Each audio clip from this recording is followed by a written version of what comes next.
"We will go with you." They went out and got into the boat, but that night they caught nothing. Thank you, Brad. Good morning, church. Good morning. Guess what many of you have been doing this past week?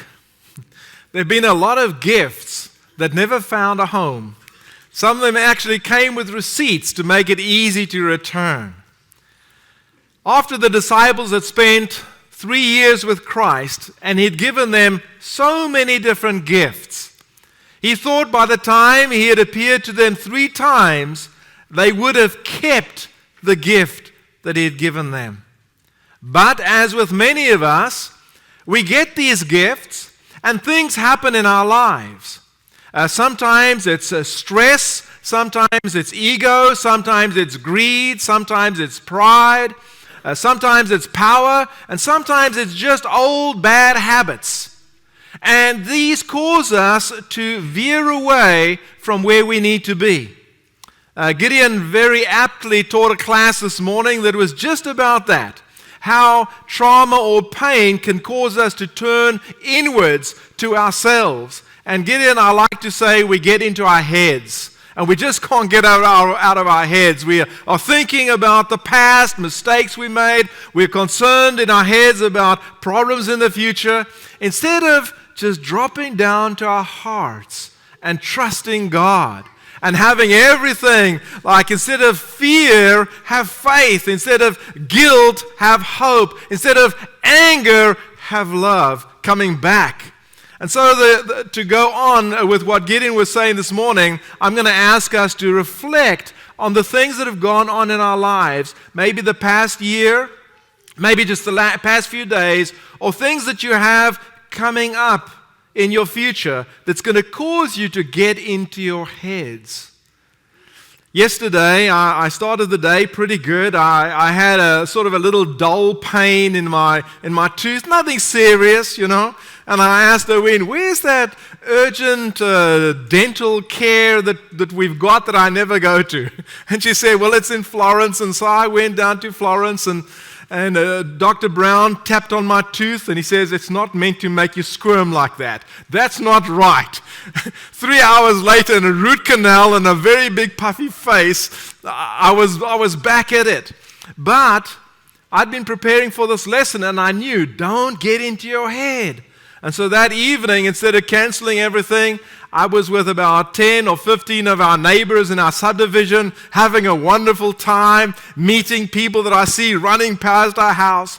You know, it's so easy for us to get into our heads, and then it becomes all about the ego, or about the greed, or about the habits, or these other things that I've mentioned. And so what we want to do today is understand that Jesus is taking us from floundering back to following. That's the goal of John 21. Now, if you have your Bibles, you can turn to John 21. I will have the ESV on the board behind me during this lesson. But basically what's happening is, on the western side of the Sea of Galilee is about 14 miles from where the Jordan comes in to where the Jordan goes out, and it's quite wide, about 7 miles across. And it's pear-shaped, but just below the pear on the western side, on the right side, you'll see a little city called Tiberias. It's a relatively new city. And here's this city that's more than 600 feet below sea level, right on the Sea of Galilee. And so the Sea of Galilee becomes known also as the Sea of Tiberias. Jesus meets the disciples there. They're 100 feet off the coast onto the sea. There's 7 of them. I think Nathaniel is there.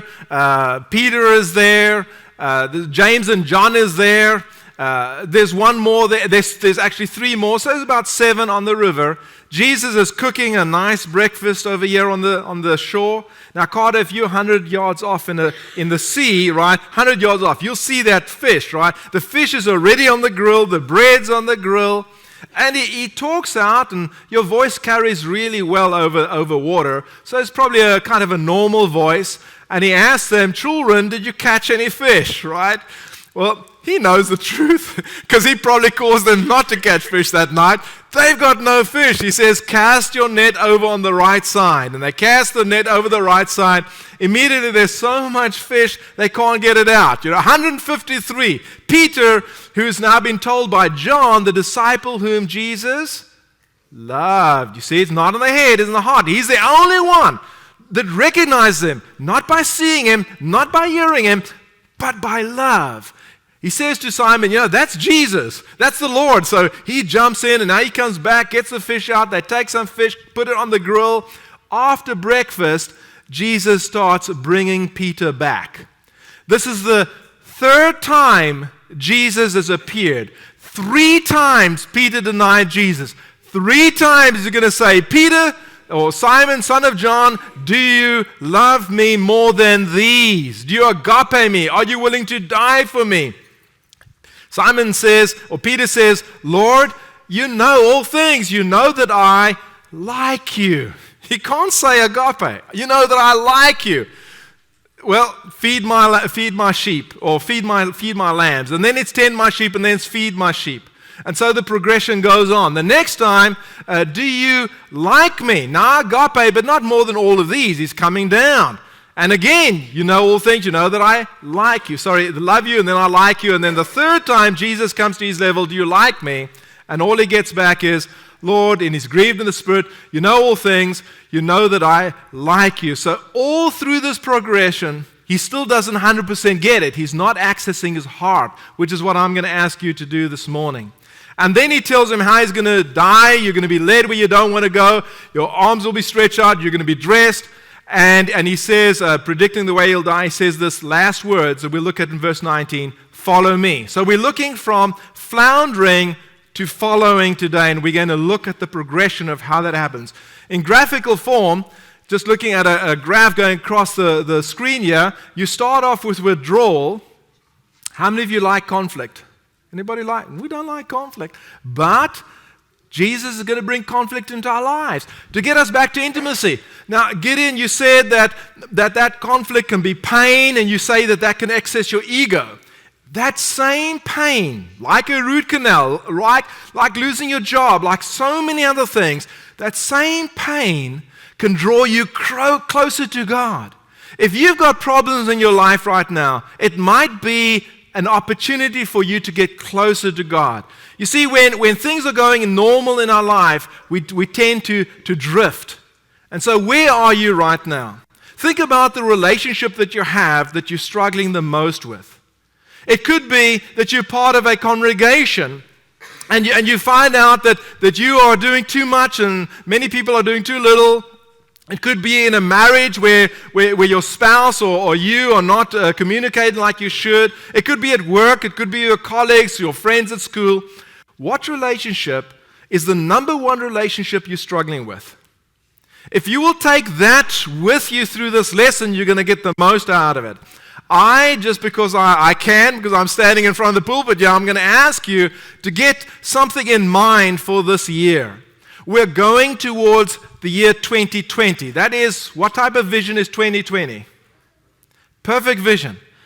I'm going to ask you to try to make as a goal 200 by 2020. This is not unrealistic. We've touched on it. We've gone over it. We've gone clear into 300, in the last couple of years on special days. So this is well within our reach.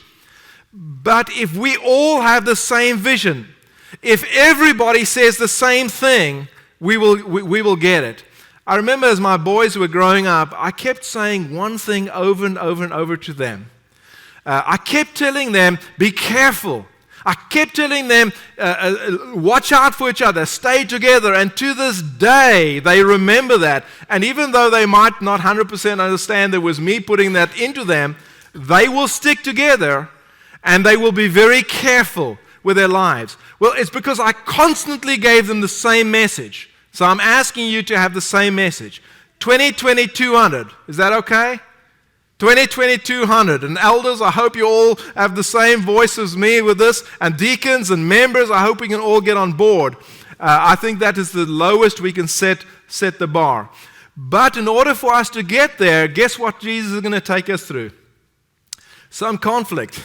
I was thinking this morning of how many members were in this congregation when I first came. I was thinking just of the leaders, starting with Ken. You were one of 2 people on the search committee to get me here, right? You one of 2 people still here. Mike White, I think, is in Houston for health reasons and all types of stuff. There were several elders on board.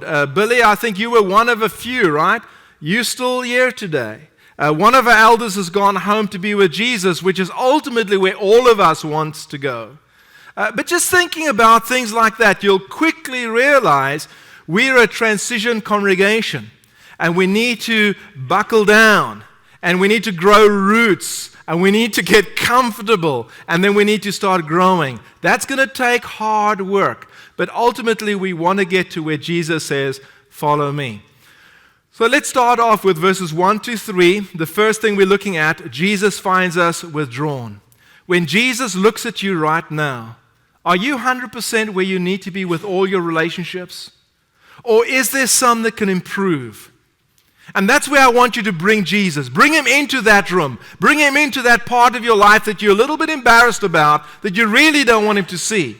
You see, here you are. Peter, he's a leader of men. Jesus has trained him through these years. He has 6 of his fellow friends with him, and Jesus says, I want to go back to my old occupation.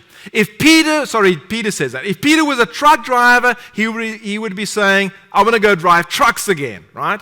Fishing was his business, and the pool that he fished from was the Sea of Tiberias, the Sea of Galilee. He is taking followers of Christ with him. Why? Because he's using his brain. Your brain is incredible for strategizing, for planning, but it also has some negative things attached to it. When your heart is engaged and the information is coming through your ears and your eyes into your heart, regurgitating it with the Holy Spirit, then up to your brain, everything works out well. But when you, Peter, and Jesus said to you, I'm leaving you here, I'm going on ahead, you're going to have to recall the shots. Your brain starts, your plans start, your goals, your objectives. And the first goal and objective is, according to a man, women have a biological clock, men have a financial clock. So the first thing that comes back is that financial clock. I need to get working again, I need to bring income, and then we can do the rest. So that's what's happening. After this, Jesus revealed himself again to the disciples by the Sea of Tiberias. He revealed himself in this way. The purpose of what Jesus is trying to do is reveal himself. It's what he's trying to do with you today. And you're not going to do it unless you slow down, forget about the cell phones, forget about your plans, get out of your head and get into your heart. Listen to your heart. Can you hear it beat? Do you know how powerful this thing is? Do you know how many thousands of times it beats in a day? Do you know that your brain has neurites? Brain cells, neurites, 40,000 neurites in it. Before your brain was formed in your mother's womb, guess what was formed? Guess what was beating? They didn't put a scan on you as an infant, as a preborn in the mother's womb trying to see your brain activity. They were looking for what? Your heart. Your heart. Before your head, your ears were formed. You heard your mother's voice. I'm telling you. I've seen kids come here that have been through their mother's pregnancy in the service. They've come in here and they have had the smile on their face and they've been so relaxed. And they knew where they were. A baby can be taken away from his mother's womb at birth, either stolen or swapped or mistaken or fostered. And 15, 20 years later or 10 years later, the mother can call the child from behind, the child's name, and the child will turn around, and you think the child will recognize the mother? He won't. Subconsciously, he'll know exactly who it is. But consciously, he's kind of look like this. And then if the mother will ask, do you know who I am? The child will say yes, put his arms around and hug his mother. This is how powerful your heart is. Your head gets you into trouble. Learn to think from your heart again.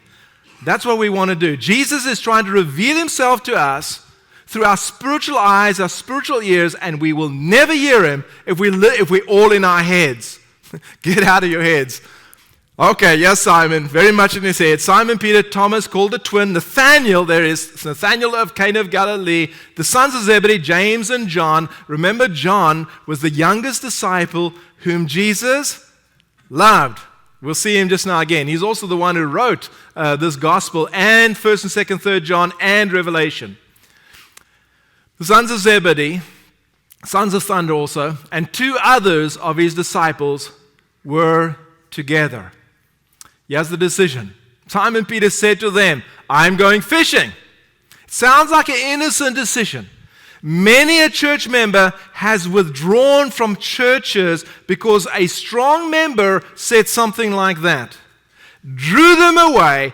Guess who comes back? The strong member. Guess who doesn't come back? Those who are drawn away. Be very careful if you've got a position that people look at you, and you'll never know if you do. Be careful what you say. We will go with you, they say. They went out and got into the boat. See how descriptive it is? It doesn't just say they went towards the boat. This is a progression. God is paying attention to his people disappearing.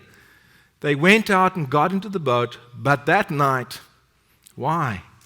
They caught nothing. Why? They're experts. I mean, they're born fishermen. They've been doing this all their lives. Because they're too much in their heads.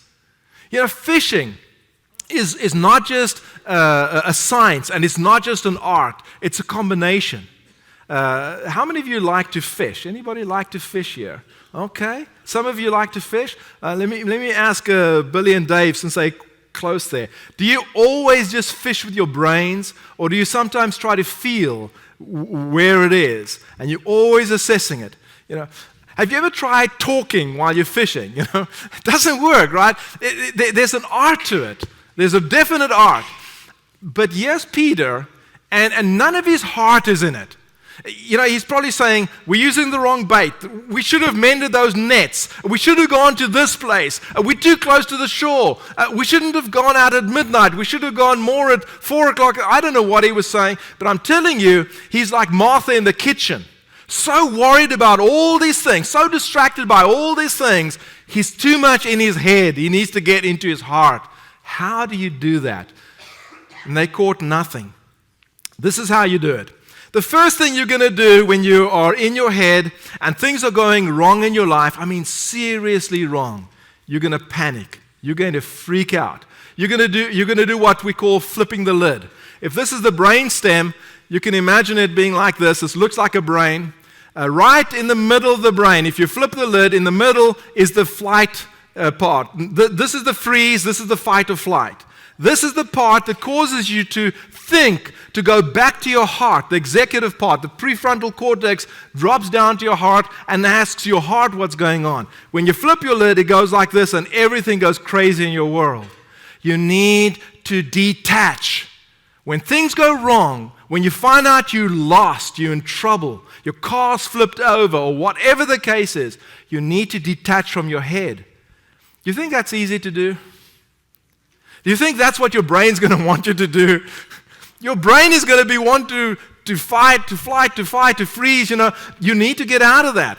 So the first thing is you detach. You think about your heart. You think about your heart beating. The next thing is you stay put. And what I would suggest you do here is you breathe. Breathe.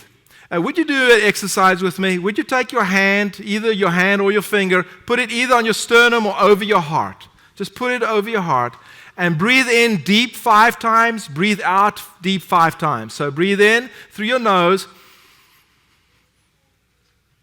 and then out through your mouth. Let's do it again. This time breathe in through your nose and look up when you do it.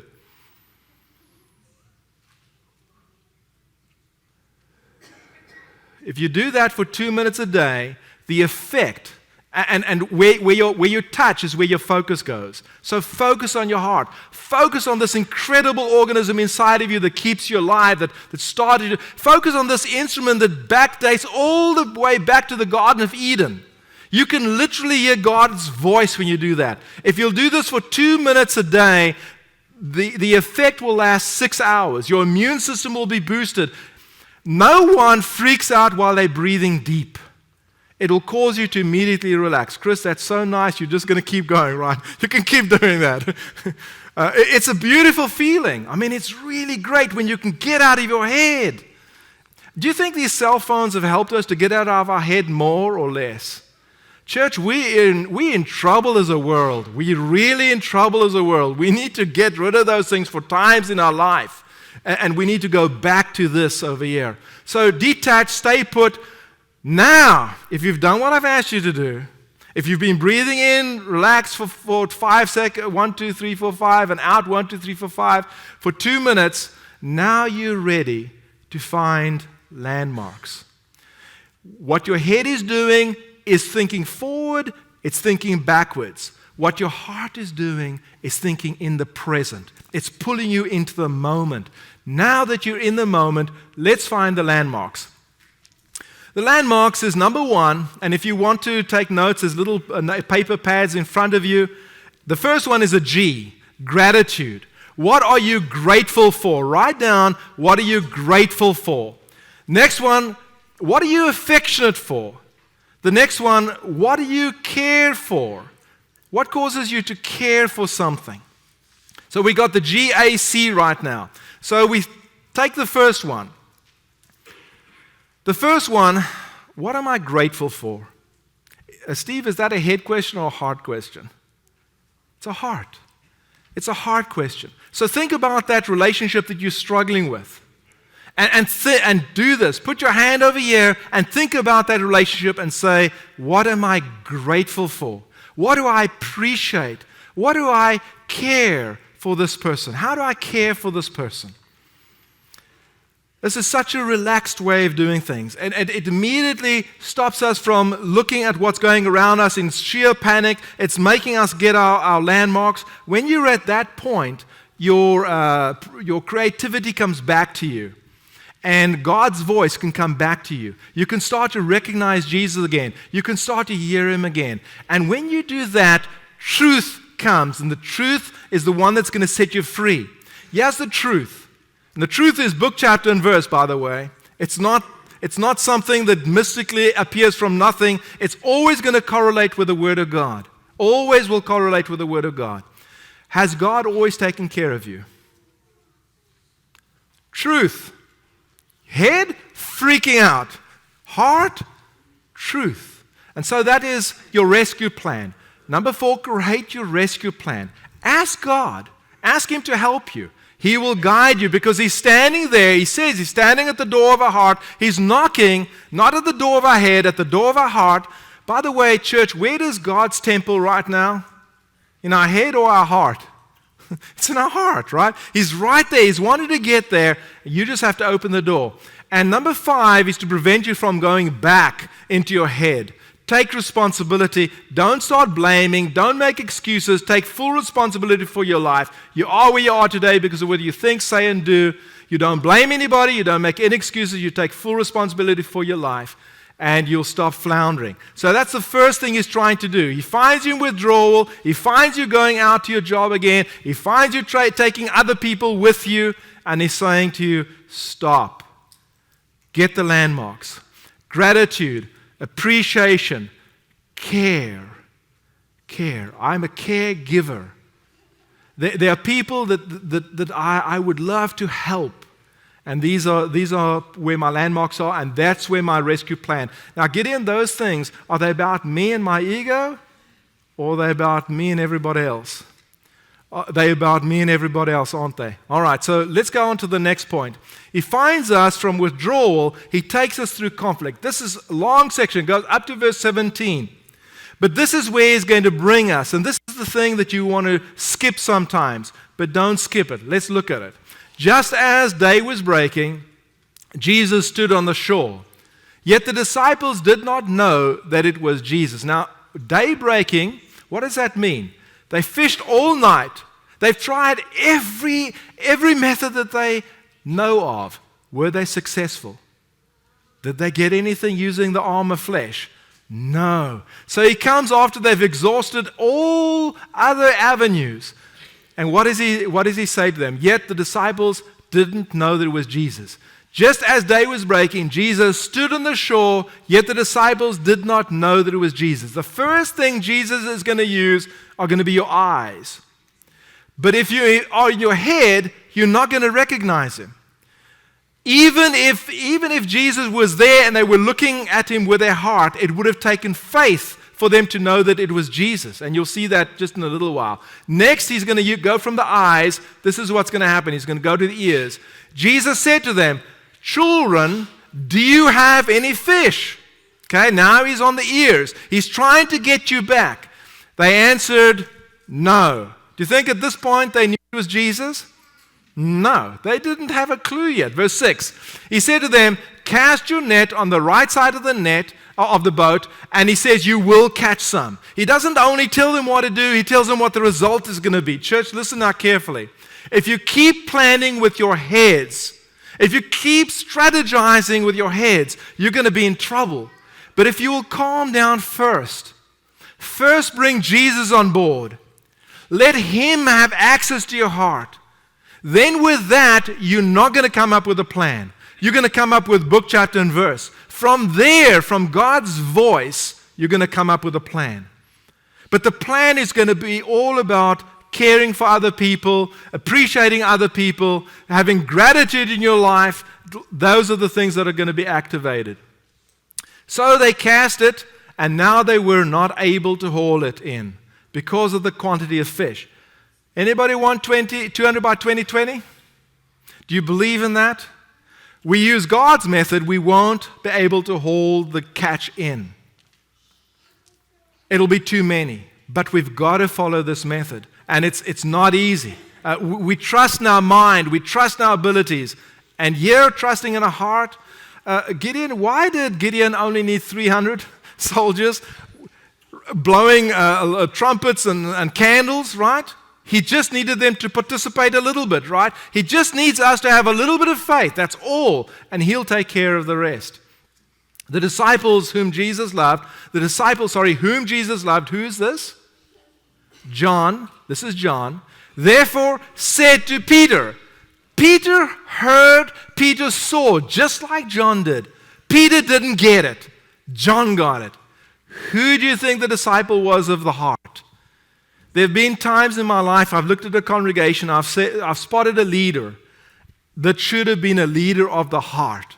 And if that person would step up and be the leader of the heart, I know things go really well in a congregation. You always need one person who's really, really in tune with God from the heart, has a soft heart, is quick to shed tears. That person is going to spot Jesus first. Therefore said to Peter, John said to Peter, "It is the Lord." When Simon heard that it was the Lord, he put on his outer garment, for he was stripped for work. I mean, it's all about business. I'm going to work today. I'm going to work hard. The harder I work, the more successful I'm going to be. And he threw himself into the sea. Why? Because it's only 100 yards off. The other disciples came in the boat, dragging the net full of fish, for they were not far from the land, but about 100 yards off. When they got out on land, they saw a charcoal fire in place see, Jesus already had the fish and the bread. It's already there. He doesn't need what is ours, but we'll get back to that now. With fish laid out on it and bread. Jesus said to them, "Bring some of the fish that you have just caught." Now, here's a trick question. Whose fish is that they've just caught? Everything you have, who gave it to you? Who gave them that fish? Is that their fish? They tried all night and they couldn't get fish. Now they throw the net on the right side, they get 153 fish. Whose fish is that? It all belongs to God. It all belongs to God. God, I mean, why is he saying to us, put a little money in the plate? Doesn't he have enough? This is the thing we sometimes don't get. He's just allowing us to become part of the process. He's letting us get the buy-in, become part of the great, incredible thing that He's doing. This great tree that He's put out in this world that gives shade and fruit to so many, the church. Verse 11, so Simon Peter went aboard. He goes back into the water because Jesus has now told him to go back. Bring the fish, and he hauled the net ashore full of the large fish, 153 of them, and although there were so many, the net was not torn. Verse 12, Jesus said to them, come and have breakfast. Now none of the disciples dared ask him, who are you? They knew it was the Lord. Church, I want you to think about that for a second. Not with your head, you won't get it. Think with your heart. You get it, Gideon? You get it? Isn't that great? Isn't that wonderful? Right? Somehow, after His resurrection, Jesus had changed enough. I don't know what the deal is, but they would not have recognized Him with their head. But they did recognize. I mean, He was 100 yards off. You know how close 100 yards are? Who's there that can't see a friend that they've spent 3 years with 100 yards away from them? They didn't see Him until their heart was activated, till they got out of their head. If you want to make progress in your life, remember these words that I kept saying during this lesson. Get out of your head. Your head is a great tool, but only when it comes from the heart first, then everything makes sense. They knew it was the Lord. Jesus came and took the bread and gave it to them, and so were the fish. So He's first having this communion. This was now the third time that Jesus was revealed to the disciples after He was raised from the dead. Okay, now that the communion's over, now that they've had breakfast, now that the hearts are settled, now that they are relaxed, He's going to start dealing with the thing that you really don't want Him to deal with. He's going to bring the conflict right into your heart, right into your life. He's going to ask you 3 times, do you love me? Do you love me? Okay, I'll take the like. And each time you're going to hear Him, but eventually you're going to be grieved in your heart. You have to be grieved in your heart if you've been withdrawn to be able to come back. I've seen so many people leave the church for years and years, and then they just slither back in, and they just sit on a seat as if everything's going to be okay. And Jesus has never worked with them. Sometimes He has, and they come back begging for some crumbs again, and that's fine. But this is what has to happen. And so when He'd finished breakfast, Jesus said to Simon Peter, Simon, son of John, do you love me? Do you agape me more than these? He said to Him, yes, Lord, you know that I like you. I phileo you. That wasn't the question. He's still not seeing it.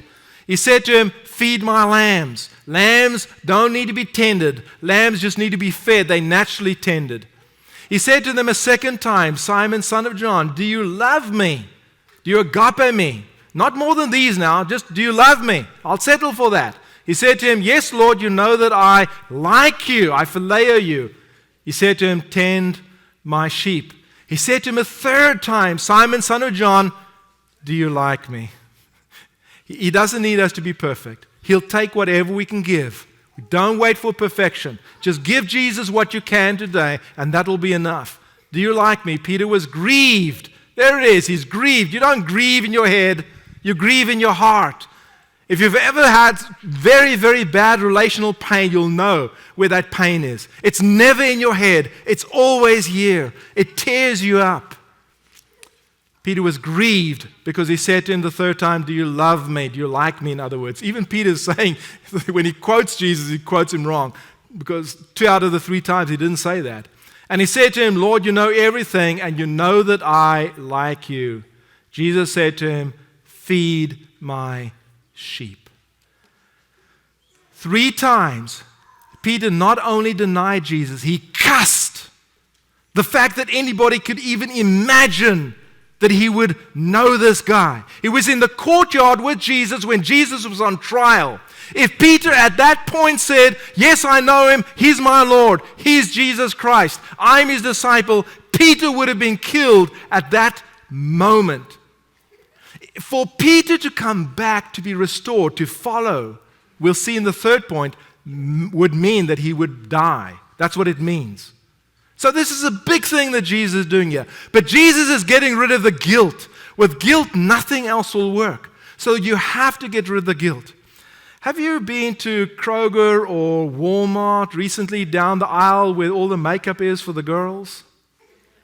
I did it again yesterday, just to be sure, because I've done it in Kroger a lot, but I've never done it in Walmart. In Walmart, right here, there's a sign. It's way down from the roof. It's about just above your head, and it's about if you shoplift, you will get caught.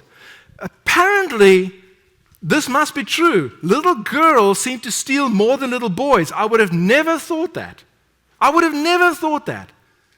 Well, this girl, Sochil Dixon, when she was a little girl, just like all girls, mommy will say, I don't want you to play with these certain girls, right, moms? You must stay away from that group of girls. And she listened to her mother, but one day she gave in. And one of her friends that her mother didn't want her to play with pulled her into a store. And this is what Sochil wrote many years later. I remember a friend shoving a handful of colorful crayon-shaped barrettes. Apparently these are those little clips that girls put in their hair. I only had boys, so I don't know that. I had to look that up. But they put it in their hair and they shove their hair back. Crayon-shaped barrettes into my pocket and yanking me out of the door of the shop without paying for them. This little girl, it turned over and turned over in her head.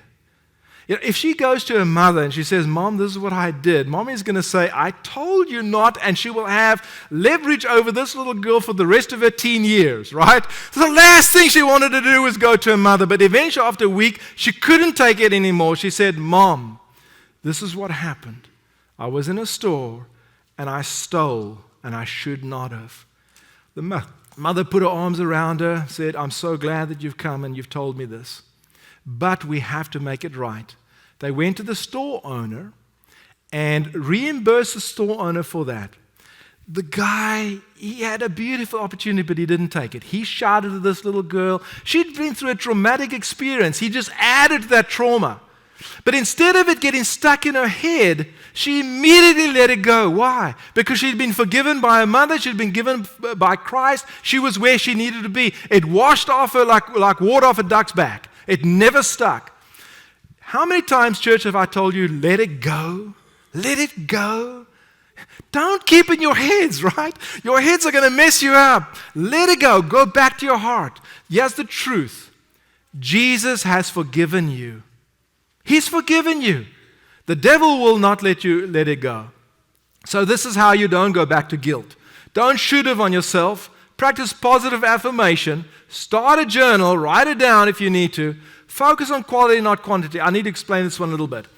This is from a lady who works very, very hard. She works a full day, then she comes home, and she's with the kids, and she feels guilty. But what she normally does is, after a long day's work, she goes to the gym. But one day, she didn't go to gym because she was feeling guilty. So she came home to be with her children, and one of her daughters came to her and said, Mom, could you please go to the gym? Because she came back cranky, right? And they would rather have the mother come back calm and have that quality than have the mother cranky. Work through the guilt is what I'm telling you, church. Do not hold on to it. And then number 5, forgive yourself. Last point we need to look at. From floundering to following, Jesus finds us withdrawn, so Jesus causes conflict because Jesus wants us back. When you have pain, when you have suffering, when things are going wrong in your life, it's Jesus trying to get you back. You can get closer to Jesus. Truly, truly, I say to you, when you were young, you used to dress yourself and walk wherever you wanted to, but when you are old, you will stretch out your hands, and another will dress you and carry you out where you do not want to go. And you can see the bottom of here, picture of the traditional way they think Peter was crucified upside down. This he said to show by what kind of death he was to glorify God. But this is what I want you to pick up here. And after saying this, he said to him, what, church? Follow me. From floundering, through conflict, through following Jesus. That's where he wants us to be. I remember one day Jesus walking down the market and he comes across Levi, a tax collector. And he calls him. Later on, he's eating with Matthew, and the religious leaders of that day say, "Why are you eating with sinners?" And Jesus said, "It is not the healthy who need a doctor, but the sick." Jesus needs us. He needs us to hear what he's saying right now. He's inviting us to get out of our heads and to get back to where he needs us to be. Yesterday, a friend of mine, Raymond Richardson, passed away. 93 years old, but a very, very good friend. Bill, you'll understand when I say a very good friend, because we used to go out and visit. Every week, we would go out and would visit. A strange thing happened to him. In his life, he worked for an oil company, very, very wealthy oil company. But towards retirement, the oil company went bankrupt. He and his wife worked for the same oil company.